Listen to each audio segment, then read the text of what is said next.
You're going to carry the pain of hundreds of people who report to you. You're going to have to make yourself available at 11 p.m. to just shut up and listen when someone has a moment of stress because they can't get the crazy subroutine to work. You are going to have to become someone's big brother, someone's big sister, and you have to want to do that. If you're not ready to take that on, then be a manager and manage process. Welcome to Tech Talent Today, where IT leaders share their tough challenges, creative solutions, and latest insights. You'll discover fresh ideas and inspiration here with your host, IT staffing veteran and president of Claremont Technologies, Jody Kulik-Mayer. And now, here's Jody.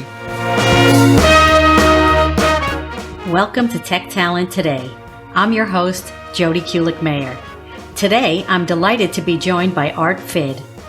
Art is a Chief Information Officer with more than 25 years of executive-level experience leading information technology and corporate-wide business transformation programs in multiple industries, including retail, financial institutions, consumer products, e-commerce, gaming, telecommunications, and government. Art is an award-winning, experienced transformational leader who implements change frameworks, process optimization strategies. He is expert in implementing e-commerce systems, warehouse and inventory management systems, order management systems, digital and core banking systems, originations, underwriting and servicing platforms, fraud and AML systems, and enterprise data management solutions. Art has a proven track record implementing cybersecurity infrastructures, leveraging AI and machine learning technologies. He has launched startups and digital business models. He's reviewed and qualified fintech vendors for inclusion in the technology ecosystems. He's an expert at transforming IT practice to achieve business objectives. Art has led transformation across the globe for companies such as Reed's Jewelers, B&B Bank, the Community Preservation Corporation, Cable and Wireless International, Telecommunications Service of Trinidad and Tobago, Avon.com, AnnTaylor.com, 1-800-Flowers.com, and DJI Holdings in Manchester, UK, and Beijing, China. Art is a faculty member at the University of the West Indies Graduate School of Business, where he lectures on contemporary topics impacting organizational change, technology management, and transformation HR management strategies. Welcome, Art. Thank you so much for being here. Thank you for having me today. I knew that I wanted to speak with you, and I'm so glad that you agreed. After I sent around my work challenge survey of 2021, you replied with a very intriguing answer. And I'm going to quote it. You said your biggest challenge was the cultural transformation from the way we do it to the way we will do it. Can you expand on that and go a little deeper? I've been involved with corporate transformations for many years across many industries and countries and geographies. And the one thing that if I were to identify the sort of the common thread that binds the obstacles that get in the way of effective transformation, is essentially this thing we commonly refer to as culture. It's also a scapegoat, to be honest, Jody. I mean, whenever I challenge my MBA students with what they perceive to be the biggest hurdle, they always say culture. And I said, well, I've never met someone named Culture in my life.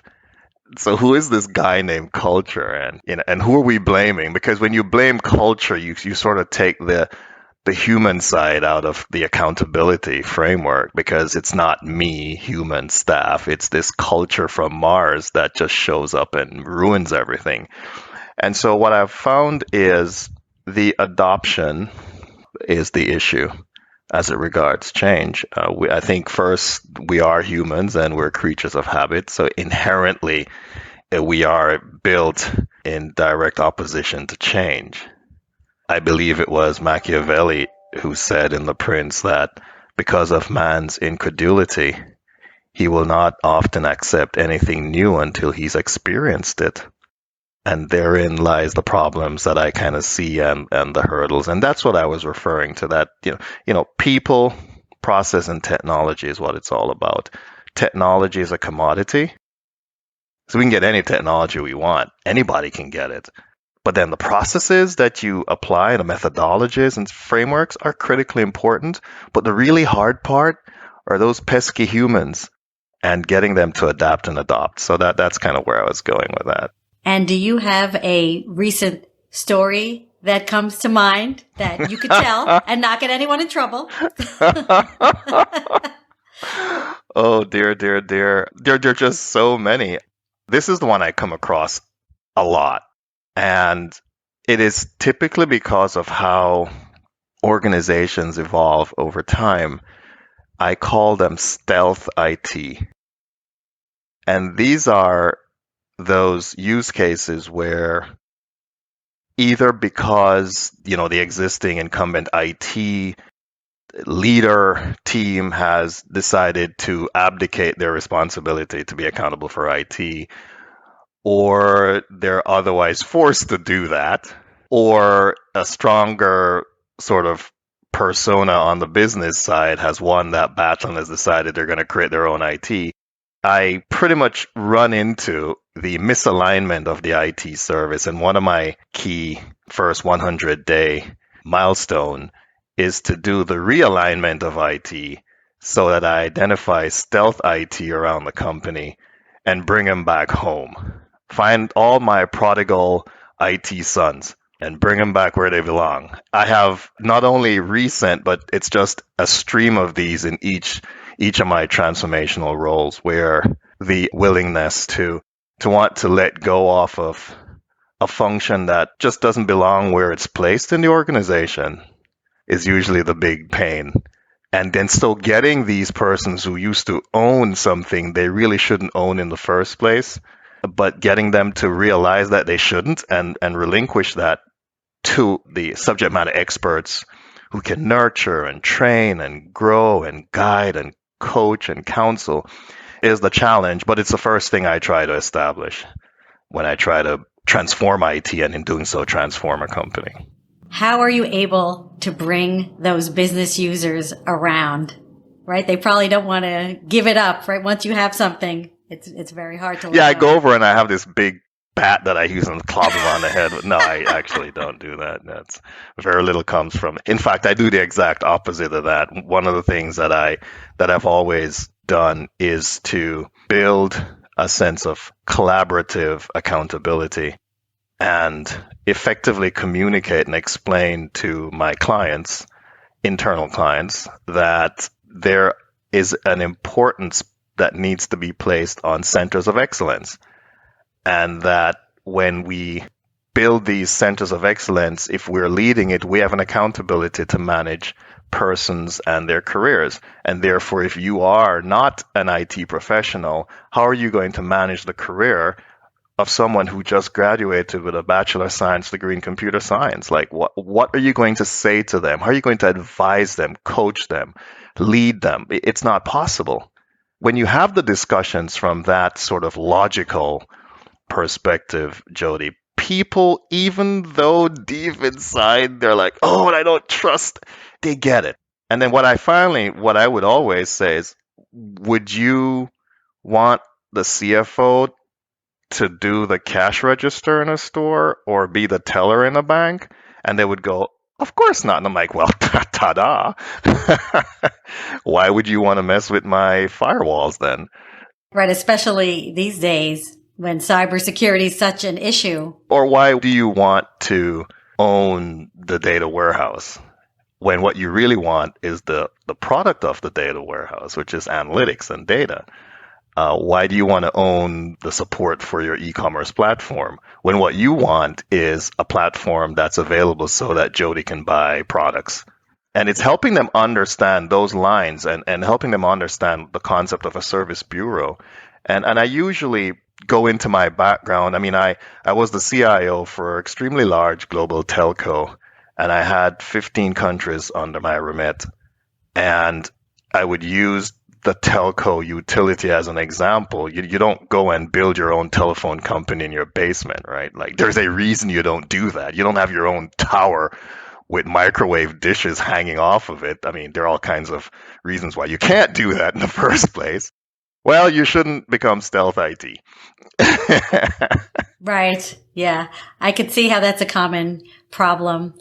Also, as an IT staffing vendor, I sometimes get opportunities in those stealth IT places, right? They're wanting to bring up their staff. That's an interesting conundrum. It sure is. Well, I actually think it's fun because I actually get a kick out of helping people understand that. And at the end of the day, they'll always get to that place where they'll say, you know what? I actually would prefer not to worry about how any of this stuff works anyway. So here, take it back, please. Right. When you get the transformation working and they're getting what they need, they have no interest. Because now trust has been reestablished and they realize, okay, I'm really not the subject matter expert, so I'll just not pretend anymore. And one thing you mentioned is that they can't grow their IT staff. I know you take great interest in helping your staff grow, and you're a big believer in mentorship. Can you tell me a little bit about that? I found my calling. I was lucky. You know, somebody once said that the two most important days in your life are the day you were born and the day you figure out why. And for me, figuring out why was something I determined years ago. At heart, I'm a teacher. I'm currently a lecturer at the University of the West Indies in two of their faculties, both graduate programs. And I treat my time in corporate at work in such a way that every day I almost said my students, my staff, which makes the point, have a sort of a lectural experience. It's a learning opportunity each day. It's not work. It's a knowledge experience every day. And I really enjoy sharing and helping my staff, my students understand the differences between the theoretical and the practical and how to bridge the gap. And I feel that as a leader, and there is a difference between leadership and management because managers focus on the status quo and leaders focus on change. I believe as a leader, I am 100% accountable to the success of everyone within my downline.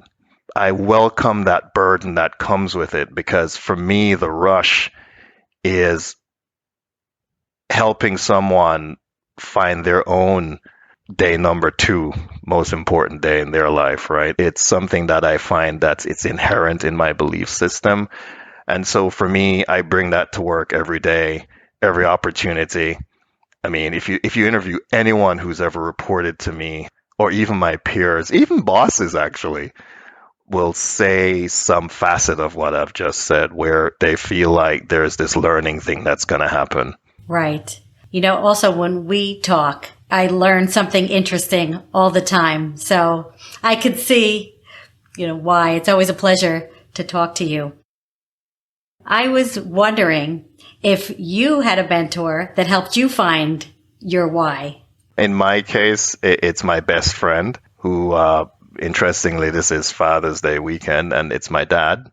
That people first sort of core belief system is stuff that I inherited from him. Yesterday, one of my brothers and I were just talking, and we're just talking about dad, and he was saying he gets a kick out of spending time with dad because it's just stuff to learn, right? That's the same thing. But since we were kids, I mean, he just would just share a ton of knowledge.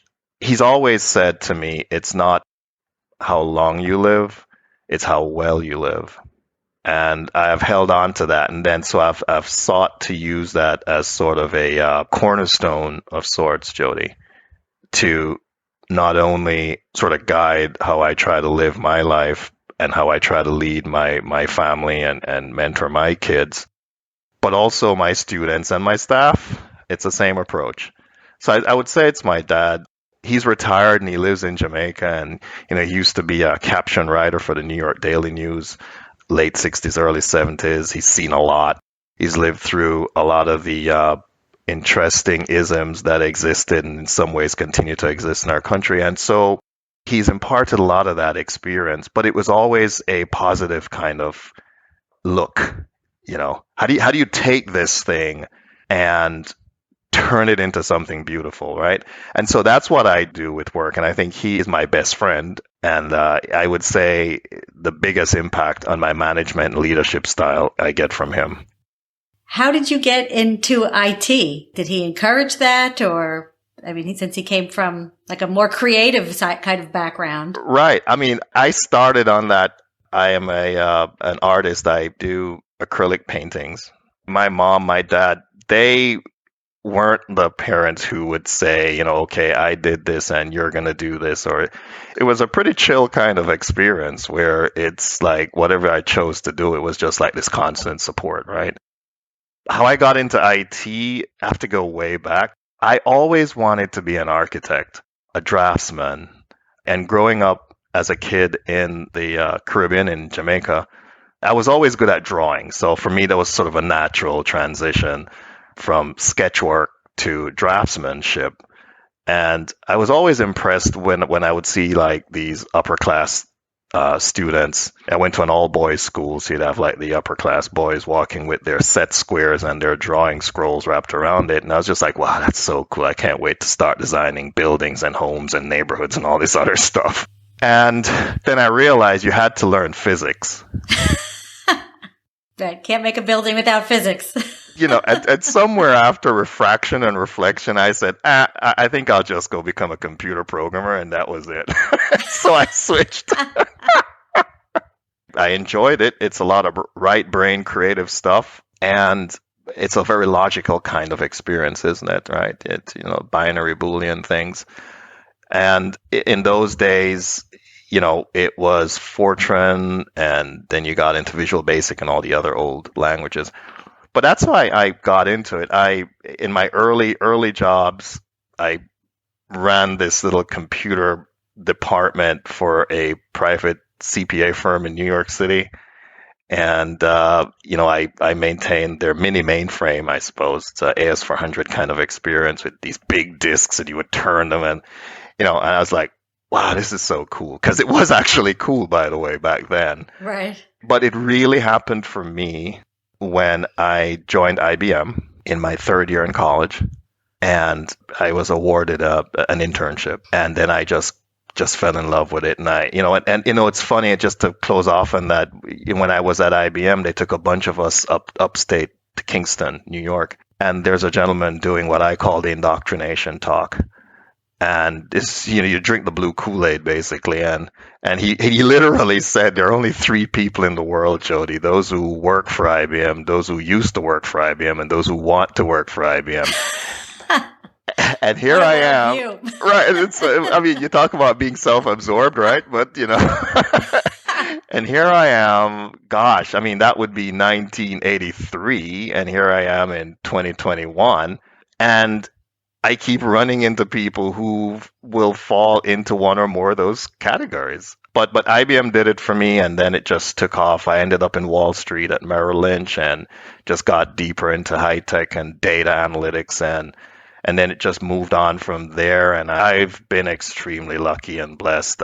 When Avon was getting ready to transform its 118-year-old business model, they hired me to head up global eCommerce and transform. So what you now see as Avon.com, I led the team that created that. And then AnnTaylor.com, I led the team. And then I was at 1-800-Flowers. And it just kept going. And here I am talking to you. I'm honored. At Avon, right, since it was such an old company, the culture must have been very entrenched. And to move it to modernity, was it more difficult to get people to go along? No, it's interesting. I worked for a company with a tagline that said, "The company for women." And actually, I thoroughly enjoyed the Avon culture. And in fact, I would say it's probably the culture that I was most comfortable in. It is a very caring kind of culture in terms of how staff are treated.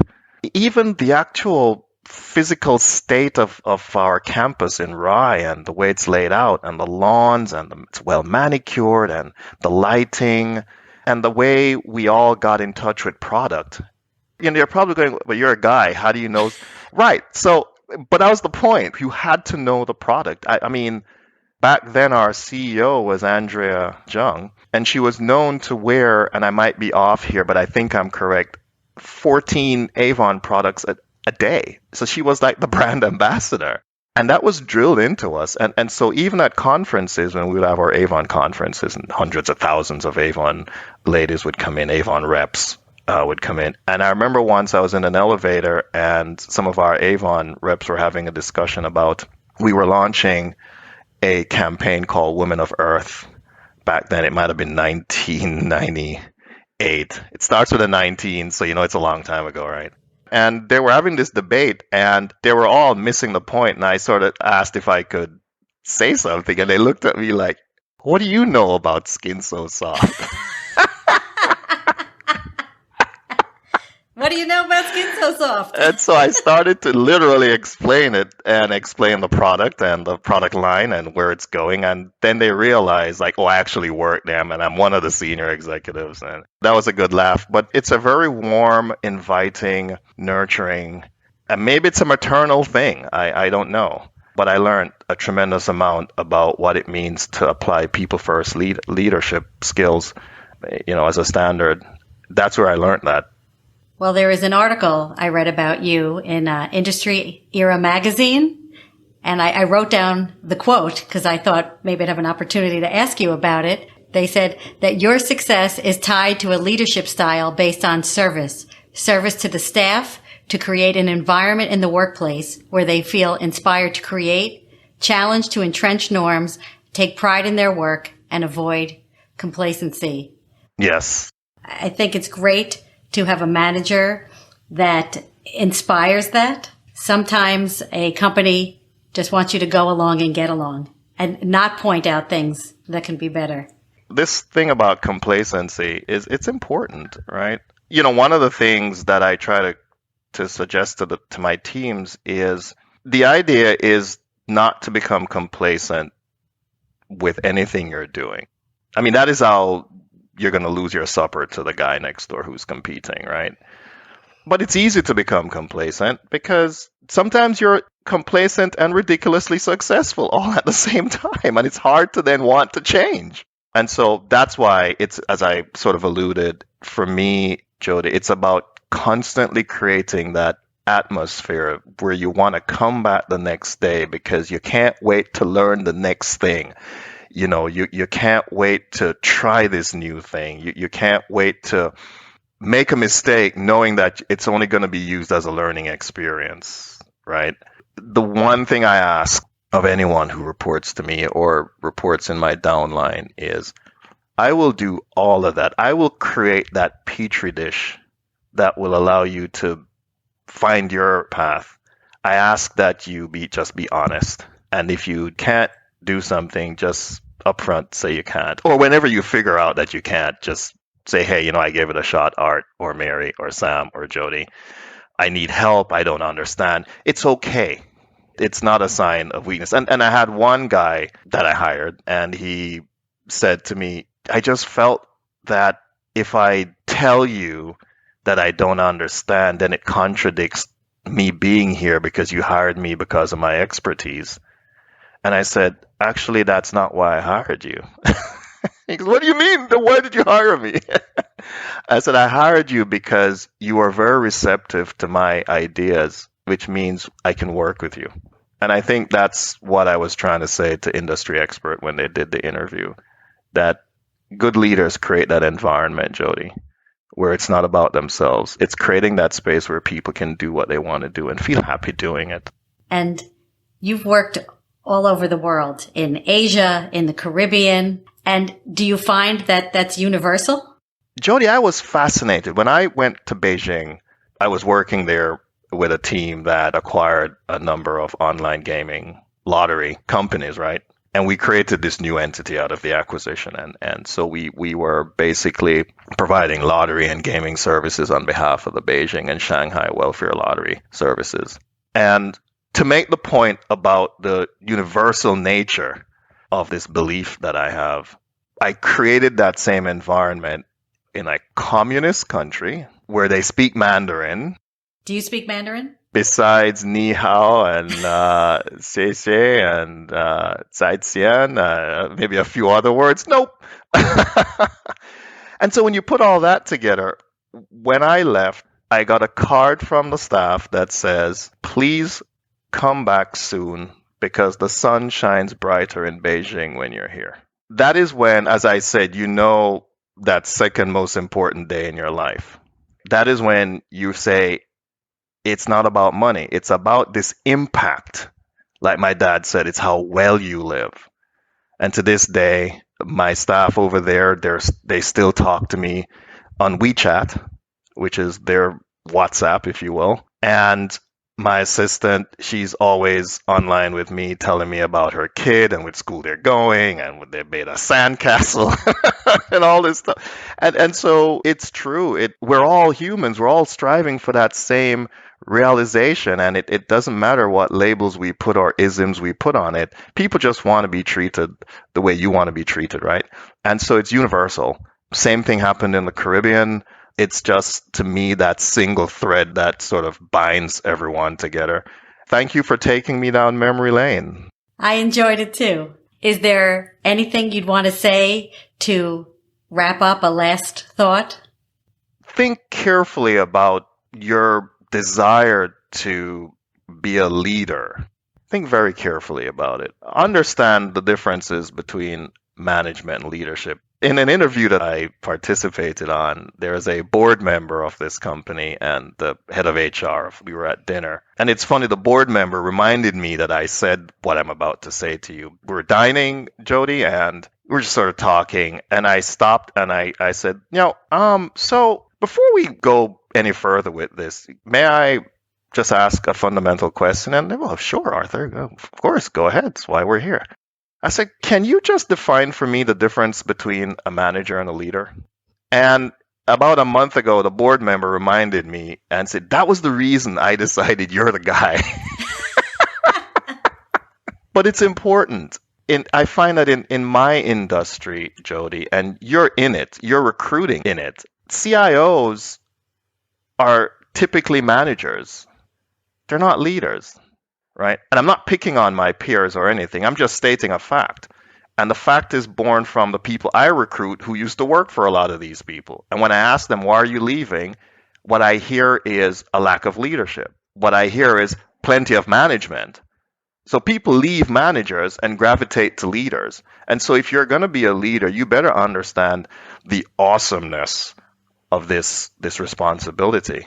You're going to carry the pain of hundreds of people who report to you. You're going to have to make yourself available at 11 p.m.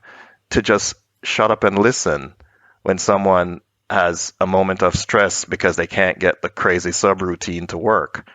You are going to have to become someone's big brother, someone's big sister. And you have to want to do that.